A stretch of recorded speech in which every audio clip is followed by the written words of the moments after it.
Mais trabalho. Eu acho que a que eu temi mais foi Baila Comigo, porque quando eu sempre quis fazer a música, quando eu peguei ela no violão, eu vi a quantidade de harmonia que ela tinha.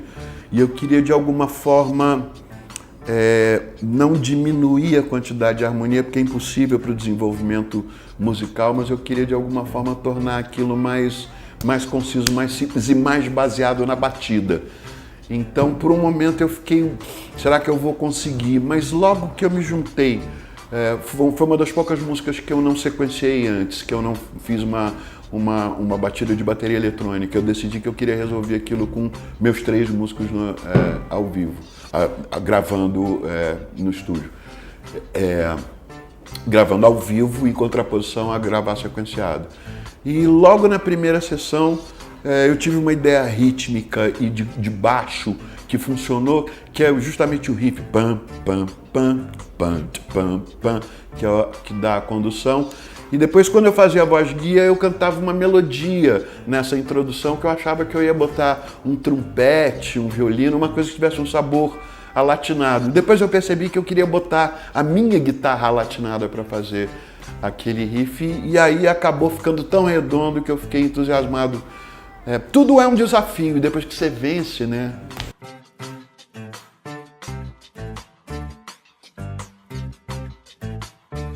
Fuga número 2, que é a canção mais antiga do disco, que é de 1967, é a música que ajuda a singularizar a Rita para mim dentro do âmbito dos Mutantes ainda.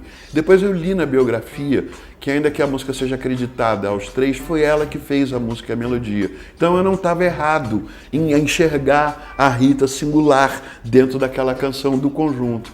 E é a canção mais antiga do disco, eu tenho um carinho por ela. Por outro lado, também tenho um carinho pelo jeito que saiu o Paradise Brazil, que é a canção mais recente, é de 2013, do último álbum que Rita gravou, se não me engano, que é o Reza. E eu gosto muito do jeito que Memê, eu e Pretinho da Serrinha conseguimos nos colocar ali e potencializar o discurso que a música já tinha originalmente. Eu posso até dizer que eu tive o cuidado de deixar outras para outras pessoas, para outros aventureiros lançarem mão. Mas, na verdade, assim, a gente limitou em 12 como um álbum, e porque fica mais fácil de você administrar. Já é muita ousadia você adentrar o trabalho reconhecido de outro artista e bagunçar o coreto, no certo sentido, arrumar do jeito que você quer. E por outro lado, assim, eu tenho memórias afetivas muito claras de cada uma daquelas músicas. Por exemplo, o álbum abre com Disco Voador. Disco Voador não é das canções mais conhecidas da Rita, mas quando eu li no livro, que era a primeira que ela e o Roberto fizeram juntos, falei, sensacional, porque pode não ser uma das mais conhecidas, mas é uma das que eu mais gosto. Então, o critério é inteiramente afetivo. E, de novo, como fechei em 12, não teve pesquisa, não teve... Teve o que desceu, sabe como é que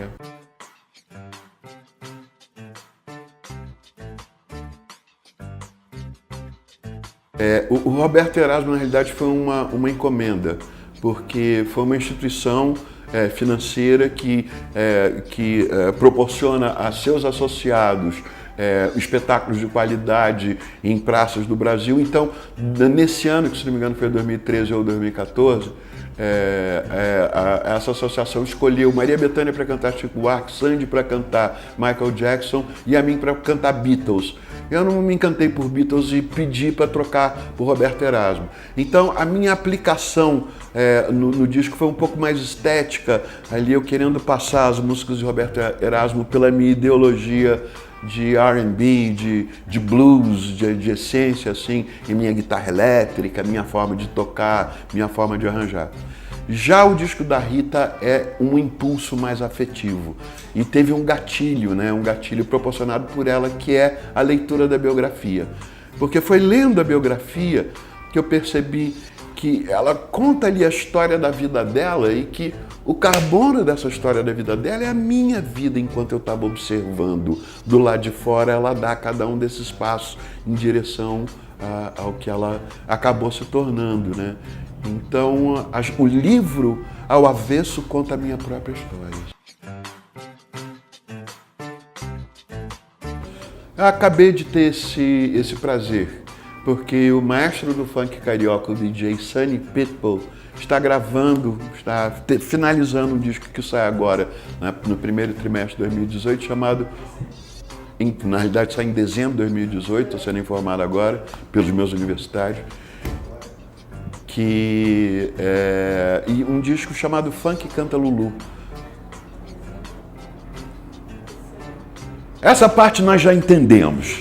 Então, chamado Funk Canta Lulu, em que gente como Bochecha, como Naldo, Tati Quebra Barraco, Valesca Popozuda, MC Marcinho, Bob Rum, os clássicos old school do funk, fazendo esse disco em minha homenagem, com um repertório, um trabalho todo selecionado pelo Sunny Pitbull, mas que ao mesmo tempo, da mesma forma que o disco que eu fiz para Rita foi acompanhado por Rita e Roberto, a cada estágio eu tenho acompanhado e, num certo sentido, ajudado a dirigir a produção do disco que o Sunny fez, e é muito interessante. Eu já conheço quase todo o repertório e resultou uma coisa realmente excitante. Destaque para as faixas que Naldo Bene gravou. Naldo Bene provavelmente a melhor voz do funk carioca, né?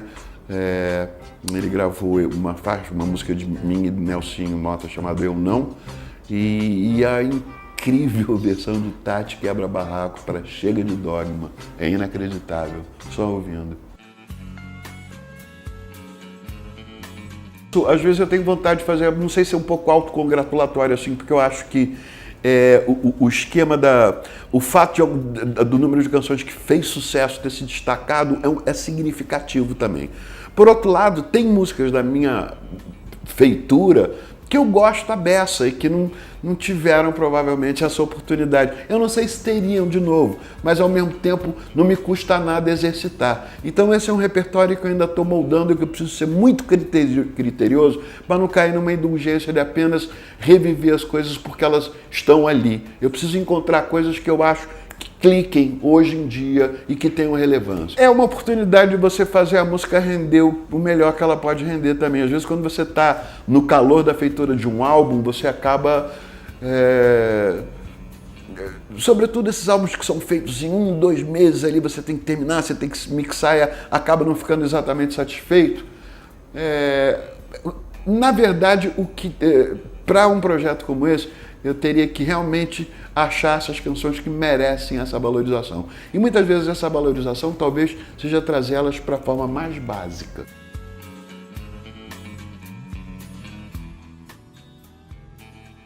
É a coisa mais natural para mim, porque pop é uma espécie de microscópio da sociedade. Sabe como é que ouve-se o que se vive? E é um caminhar, sabe como é que é? É uma coisa dinâmica que não fica parada e tem as suas facetas. Eu não moralizo nada disso, não. A história você não moraliza, sabe como é que é? E acho que essa história, a música pop, tem uma capacidade de retratar como é que está uma determinada sociedade num determinado momento. E eu acho que isso é o melhor que ela pode fazer. E o caminhar, as trocas, o desenvolver da cena, é o que acontece com música pop. Tem uma frase do Paul Simon, o autor americano, que eu gosto muito, que é: toda geração joga um ídolo de cima das paradas do sucesso. Sabe como é que é? Salve, pessoal! Eu sou o Lulu Santos, como você pode ver. E você pode acessar no Vagalume todas as minhas letras e também cifras, o que é muito importante. Você pode também aprender a tocar Desculpe o Auê, que começa em Lá maior. Dá uma checada lá.